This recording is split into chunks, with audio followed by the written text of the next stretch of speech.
il a tenu à lui adresser une lettre. Jérémy Bellet, 24 ans, avait dévoilé son témoignage sur le plateau de Touche pas à mon poste.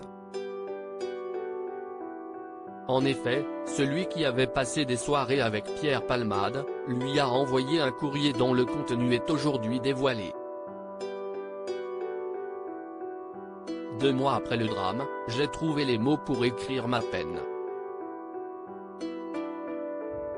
Un écrit sous forme d'au revoir à l'artiste que j'ai tant aimé, explique-t-il à RTL. Celui qui a partagé quelques mois de ma vie a le droit de savoir pourquoi j'ai choisi de briser le silence après avoir répondu à la convocation des enquêteurs comme témoin libre, ajoute-t-il. Par la suite, il dévoile le contenu de sa lettre. Si je me suis exprimé à notre sujet, ce n'était ni pour te critiquer, ni pour te défendre mais simplement livrer mes vérités en évitant ainsi que l'on invente les miennes. Ce que j'ai dit, et ce que je dis aujourd'hui, est pour essayer de comprendre comment la vie de Pierre Palmade et d'une famille a basculé. Nous ne reviendrons pas en arrière, mais nous devons empêcher que de tels drames se reproduisent. Sur Instagram, j'ai partagé un extrait de ce message tout en gardant le reste du contenu privé. Cela ne regarde que Pierre et moi. Les mots bouleversants de Jérémy Bellet encore touché par le drame qu'a causé Pierre Palmade. Jérémy Bellet écrit, « À toi Pierre, le cœur serré, je t'écris cette lettre.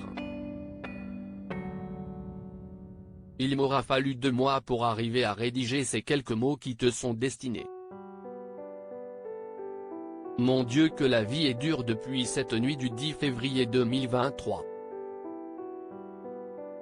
Cette tragédie a bouleversé ta vie, celle de tes proches et aussi la mienne.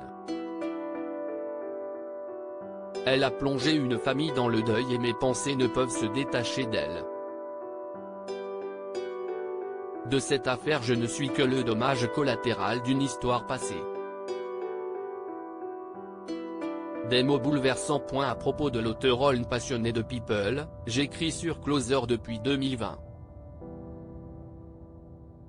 Vos célébrités préférées n'ont plus de secrets pour moi.